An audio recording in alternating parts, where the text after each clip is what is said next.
ইউসুফ আলাইহিস সালাম এত বড় নবী, সিদ্দিকুল্লাহ যাকে বলা হয়, সুবহানাল্লাহ বলবেন না জোরে? আল্লাহর সিদ্দিক, ডাইরেক্ট আল্লাহ পাক তাকে সিফাত দিয়েছেন, কোয়ালিটি দিয়েছেন সিদ্দিকুল্লাহ, তিনি আল্লাহর সিদ্দিক, সত্যবাদী। সেই সিদ্দিকুল্লাহ ইউসুফ আলাইহিস সালাম জীবনে মহিলাগুলির দিকে তাকালেন না। যে মহিলারা যা চাচ্ছিল উনি যদি দিতেন তাহলে কিন্তু উনি খারাপ থাকতেন না, ওদের চোখে ভালো হয়ে যেতেন। কথা কথা জোরে বলবেন না মুসলমান? মহিলাগুলো যা চাচ্ছিল, অন্দরমহলের মহিলাগুলো বা মন্ত্রী পরিষদের মহিলা সবাই মিলে বা জুলাইখা, তারা যা চাচ্ছিল তার কাছে আবেদন করছিল, এই আবেদনে যদি তিনি সাড়া দিতেন তাহলে কিন্তু তার টাকার জেলে যাওয়া লাগতো না। কিন্তু আল্লাহর কাছ থেকে নবুয়তের র্যাঙ্ক থেকে কেটে যেতেন। কথা ঠিক না? ঠিক। কিন্তু তাই কি নবীরা কিন্তু র্যাঙ্ক থেকে কাটে? এগুলোই তো ইতিহাস। এটা প্রমাণিত হয়েছে পরে যখন উনি খলিফা হলেন, যখন বাদশার সলা পরামর্শক হলেন, তখন প্রমাণিত হয়ে গেল ওই মহিলাগুলো, যে মহিলাগুলো মিথ্যা অবাদ দিয়ে তাকে জেলে পাঠিয়েছিল, সেই মহিলাগুলো এসেই বলল উনি আমাদের দিকে একটা বারের জন্য নজর দিয়ে তাকানো নি। অথচ এই কথাটা কিন্তু আগে বলেনি। এই কথাটা 10 বছর আগে বলেছে যে ও খারাপ। জুলাইখা নিজের শরীর ছিঁড়ছে, কাপড় ছিঁড়েছে, ছিঁড়ে চোখ মুখ আর কালো করে, চোখ মুখ মানে মনে করেন মুহূর্তের মধ্যে তার চোখে পানি নিয়ে এসে তার স্বামীর কাছে ভান করেছে যে আপনার এই গোলাম আমার অপদস্থ করেছে, আমার ইজ্জত হরণ করেছে। নাউজুবিল্লাহ। একটু চিন্তা করছেন? এই কথাগুলি কি আপনাকে মাথায় রাখতে হবে না?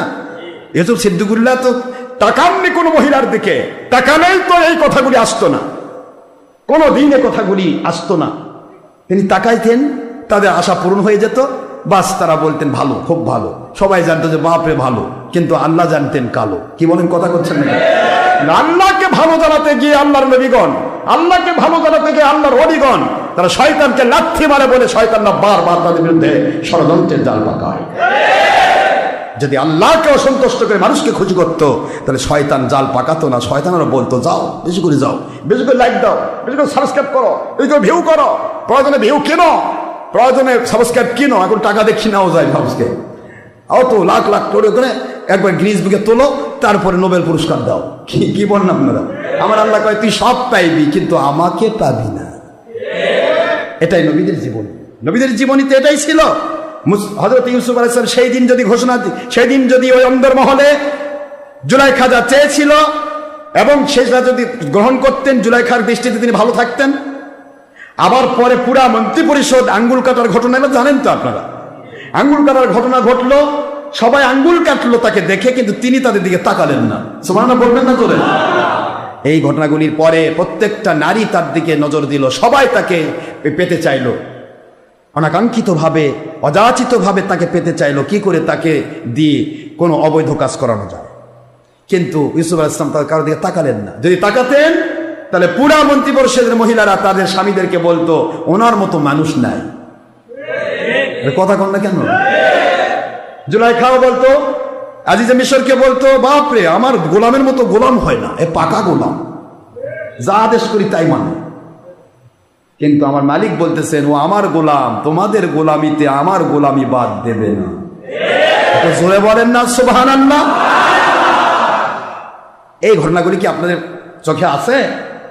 কথা কন না কেন? 10 বছর আগে ইউসুফ সিদ্দিকুল্লাহ আলাইহিস সালামকে জেলে পাঠানো হলো, সকল মহিলা একত্রিত হলো, তারপরে জুলাইখা সবাই মিলে জেলে পাঠাইলো একটি অপবাদ দিয়ে। কিন্তু ভিতরগত দিক থেকে তারা আক্রান্ত ছিল। ইউসুফ আলাইহিস সালাম তাদের কাছে আনুগত্য স্বীকার করে নাই। এইটা একমাত্র ইউসুফ জানতো, মহিলাগুলো জানতো এবং আল্লাহ পাক জানতেন। জোরে বলুন সুবহানাল্লাহ। আর কেউ নয়, আমার মালিক খলিক রব্বুল ইউসুফ সিদ্দিকুল্লাহ আলাইহিস সালাম। আমি আল্লাহ রব্বুল আলামিন আপনাকে আমি জেলে পাঠাতে চাই, কারণ কিছুদিন পরে আমি আপনাকে খেলাফত দেব।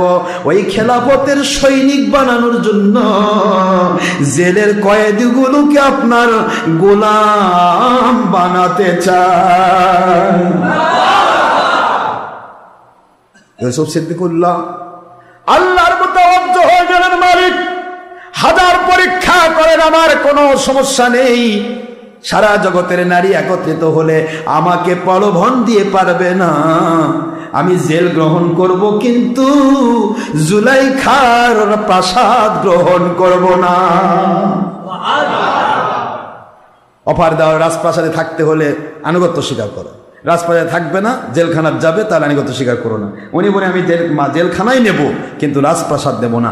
রাজপ্রাসাদের জেলখানার চাইতে, জুলাইখার জেলখানার চাইতে আমার ওই বড় যে কঠিন জেলখানা, ওটা আমার ভালো আছে।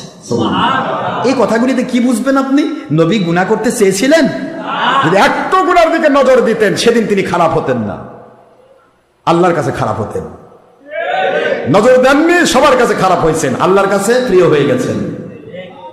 যে মিশরে আল্লাহ ডাকলেই, আল্লাহ কথা বললেই মানুষ তাকে মেরে ফেলতো, আগুনে পুড়ে ফেলতো, সেই মিশরে একমাত্র কেবলমাত্র শুধুমাত্র ইউসুফ আলাইহিস সালাম একজন ব্যক্তি ঢুকে আমার মালিক খলিক রক মাত্র 10 বছরের ব্যবধানে কমপ্লিটলি তছনছ করে এই জেলখানা ঢুকায় দিয়ে, জেলখানার মধ্যে থেকে, ওখান থেকে আমার ইউসুফ আলাইহিস সালামকে এমনভাবে তৈরি করে নিলেন, জেলখানা থেকে বের হতে হলো। বের হওয়ার সময় তিনি ঘোষণা নিয়ে আসলেন যে উনি বাদশার শ্রেষ্ঠ মানুষ, খেলাফতের র্যাঙ্ক নিয়ে বের হয়ে আসতেন। একটু চিন্তা করেন তো, এটা কি আসতো যদি উনি ওদের ডাকে সাড়া দিতেন? সাড়া দিতেন, সাড়া দিলেন না, যার কারণে ওদের চোখে খারাপ। জেলখানার মধ্যে ঢুকলেন, আসলেন। 10 বছর পরে ওই একই মহিলারা তারা বাদশার কাছে স্বীকারোক্তি দিয়ে দিল যে ইউসুফ আলাইহিস সালাম একটি দিনের জন্য আমাদের দিকে এক নজর তাকাই নাই।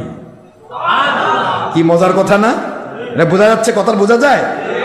ইউসুফ আলাইহিস সালাম তাকাননি, 10 বছর পর প্রমাণিত হলো। 10 বছর আগে থেকে তাকে লাঞ্ছিত, অপমানিত, কত কি করলো, মার দিল, মারতে মারতে জেলখানার মধ্যে পর্যন্ত মার খাওয়া না হয়েছে। অর্ডার করা হয়েছে সে আনুগত্য স্বীকার করুক, জেল থেকে ছাড় দেওয়া হবে। আনুগত্য স্বীকার না করলে তাকে দৌড়া লাগাতে তার শরীরকে জর্জরিত করে ফেলো। ইউসুফ আলাইহিস সালাম বলেন, জর্জরিত কেন? যদি জানটাও চলে যায়, আমি আমার মালিকের গোলাম, অন্য কারো আনুগত্য স্বীকার করতে পারবো না। সুবহানাল্লাহ।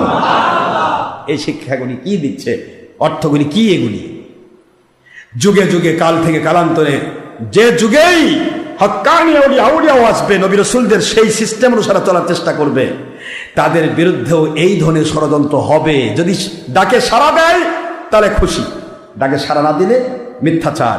এই মিথ্যা দিয়ে তাদেরকে বিভিন্নভাবে তাদেরকে লাঞ্ছিত করার চেষ্টা করা হবে। কিন্তু মালিক খলিক রব তাদেরকে সারা জগতের মধ্যে শ্রেষ্ঠ শ্রমিক, মজুর, আল্লাহর গোলাম হিসেবে কবুল করবেন। যেটা বলুন, ওই মিশরে কত মহিলা, কত পুরুষের সাথে সেই সময়, সেটা তো আপনার আমন খুদার যুগ, কে কার সাথে কিভাবে সম্পৃক্ত ছিল কেউ ঘটনা আসেনি। কেউ ঘটনা আসলো ইউসুফ আর জুলেখার। কথা বলছেন না কেন? বিষয় হলো এগুলি বাবা শিক্ষা নিতে হবে। শিক্ষা হযরতে ইউসুফ আলাইহিস সালামের ব্যাপারে সাক্ষী চাওয়া হলো। জুলাইখার বিরুদ্ধে পক্ষে সাক্ষী দিল তার কেনা দাসী কারিমামা। এক কথায় বলে দিল, নিজের চোখে কারিমামা দেখেছে ইউসুফ আলাইহিস সালাম 7টা দরজার চাবি খুলতে খুলতে খুলতে খুলতে জুলাইখার উপরে গিয়ে জুলুম করেছে, অত্যাচার করেছে। নাউজুবিল্লাহ। কত খারাপ হতে পারে এই নারী, এই নারী কত খারাপ হতে পারে, আবার এই নারী আবার কত ভালো হতে পারে। সুমাইয়ার দিকে তাকান, খাদিজাতুল কুবরা রাদিয়াল্লাহু তাআলার দিকে তাকান, আসিয়া আলাইহিস সালামের দিকে তাকান। এই নারী কত ভালো হতে পারে, দুনিয়াতে জান্নাতের সার্টিফিকেট পায়। এই নারী কত নিকৃষ্ট হতে পারে, যেই কারিমামা নিজে সপ্ত দরজার চাবি খুলে খুলে আল্লাহ নবী ইউসুফ আলাইহিস সালামকে ষড়যন্ত্র করে ঢুকাই নিল। সে নিজে জুলাইখার পক্ষে বলতেছে যে আমি নিজের চোখে দেখেছি উনি জুলাইখার উপরে ঝাঁপিয়ে পড়েছে।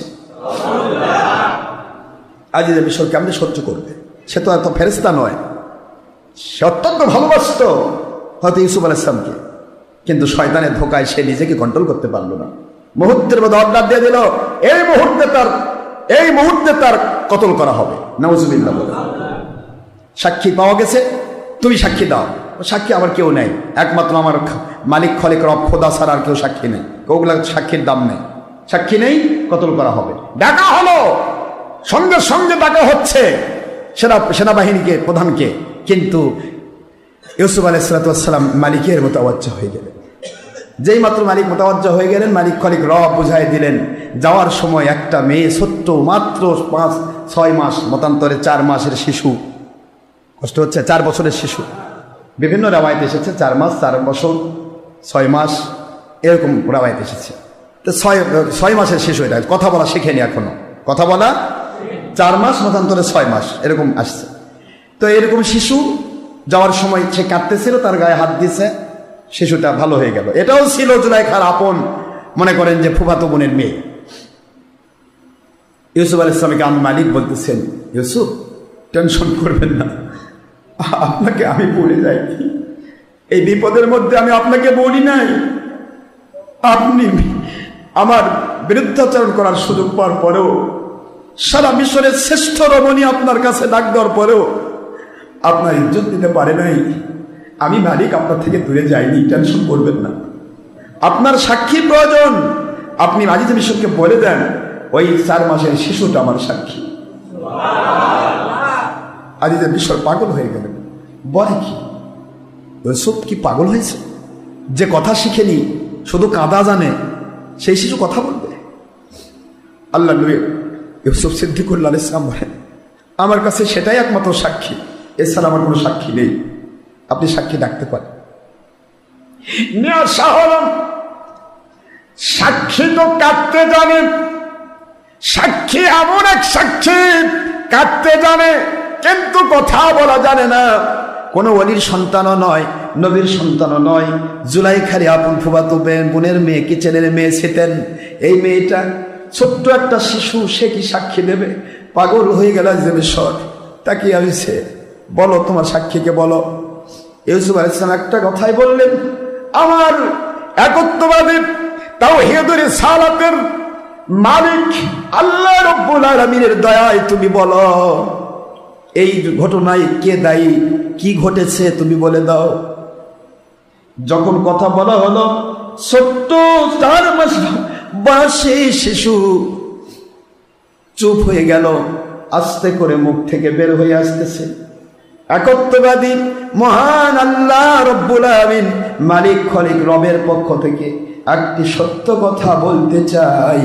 ও আজিজে মিশর, ইউসুফ আলাইহিস সালামের যদি সামনের দিকে জামাত ছেঁড়া থাকে, তাহলে ইউসুফ আলাইহিস সালাম দোষী, জুলাইখা নির্দোষ।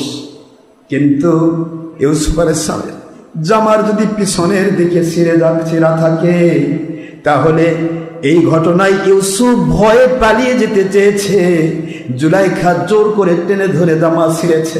জুলাইখা দোষী হবে। বিচারকের ভাষায় 4 মাসের শিশু যখন জবাব দিয়ে দেয়, ইউসুফ সিদ্দিকুল্লাহ আলাইহিস সালাম মালিকের শুকরিয়া করলেন, আল্লাহ পাকের দয়া দিয়া বিচার হয়ে গেল। মিস্টার আজিজ মিশর বলে, আমি হয়রান হয়ে গেলাম, শিশু বিচার করে দেয়, সামনে ছেঁড়া থাকলে জোর করে গিয়েছে, তাকে দস্তা যদি করে মেয়েটা তাকে বাঁচার জন্য সামনে চাপ দিয়ে ছেড়ে ফেলছে। আর যদি পিছনে ছেঁড়া থাকে, বিচারক বলবে এটাই, সে দৌড় দিয়ে গিয়েছে, দৌড় দিয়ে যাওয়ার সময় তার পিছনে ধরা হয়েছে আটকানোর জন্য, পিছনে জামা ছিঁড়ে গেছে। এই শিশু কোথায় ছিল? এই শিশু কেমনে দেখলো ইউসুফ আলাইহিস সালামের কোথায় ছেঁড়া, কোন কাপড়ের কোন জায়গা ছিঁড়ে গেছে? ইউসুফ আলাইহিস সালাম জুলাইখা ছাড়া কেউ জানার কথা নয়। কিন্তু আমার মালিক খলিক রব কুদরতি ভাবে বাঁচিয়ে দেওয়ার জন্য যেটা করলেন, দেখা গেল সঙ্গে সঙ্গে দৌড় দিয়ে মিস্টার আজিজ মিশর জুলাইখার কাছে গিয়ে দেখে জুলাইখা মিথ্যা ভান করে কাঁদতেছে, চোখ দিয়ে পানি বের করে কাঁদতেছে, চোখ মুখ লাল করে ফেলেছে। এদিকে ইউসুফ আলাইহিস সালামের পিছন দিকে গিয়ে দেখেন, ইউসুফ আলাইহিস সালাম সপ্ত দরজা যখন দৌড় দিয়ে ভেদ করে আসতেছিলেন, মালিক রব বললেন আপনি চলে যান, আপনাকে আমি রক্ষা করব। যখন তিনি যাচ্ছিলেন 7 দরজা তালা বন্ধ, কোন দরজাতে হাত দিতে হয় নাই, মুহূর্তের মধ্যে তালা খোলা, দরজাগুলি খুলে খুলে গিয়েছে। জোরে বলুন সুবহানাল্লাহ। লাস্টের দরজা খোলার সময় যখন দরজা খুলে বের হচ্ছে, এই মুহূর্তে চাপ দিয়ে টান দিয়ে পিছন থেকে জুলাইখা তার ইয়াটা খুলে ছিঁড়ে ফেলে দিয়েছিল, ওইটা এখনো ঝুলতেছে। যখন জুলাইখার এই অবস্থা দেখা হলো যে সে নিজেই টেনে ছিঁড়েছে, ইউসুফ আলাইহিস সালামকে জোর করতে গিয়ে হযরত রাসূল পাক সাল্লাল্লাহু আলাইহি ওয়াসাল্লাম কোরআনের ভাষায় বলেন, ইন্না কাইদাকুন্না আযীম। সূরাতুল ইউসুফ আলাইহিস সালামের এই আয়াতের ভিত্তিতে আল্লাহর হাবিব বলেন যে কোরআন শরীফ আমার আল্লাহ বলতেছেন ইন্না কাইদাকুন্না আযীম। এটা শব্দের অর্থ হচ্ছে আজিজে মিশর জুলাইখার দিকে তাকিয়ে বলছে, তুমি মিথ্যা কথা বলে আমাকে ইউসুফের প্রতি খাপাতে চেয়েছিলে। নিশ্চয়ই নারীদের মধ্যে যারা নিকৃষ্ট হয়, এই কথাটা ভালো যারা তো ভালোই, যারা ভালো তারা তো জান্নাতি মহিলা, নারীদের মধ্যে যারা নিকৃষ্ট হয় এদের ষড়যন্ত্র বড় কঠিন। এই কঠিন ষড়যন্ত্র থেকে নবী রাসূলও রক্ষা পাওয়া বড় কঠিন আল্লাহর দয়া ছাড়া। জোরে বলুন সুবহানাল্লাহ। সব নবী রাসূলও বাঁচতে পারে না এই মহিলার ষড়যন্ত্রকারী শয়তান মহিলা যেগুলি মনে করেন যাদের ভিতরে শয়তান ভর করে। এই জন্য আল্লাহর হাবিব একটা হাদিস বলেছেন, মহিলাদের মধ্যে যাদের উপর শয়তান ভর করে, শয়তানি মার্কা মহিলা যেগুলো, এরা শয়তানের রশিদে কাজ করে, এরা সবসময় রশি নেই থাকে।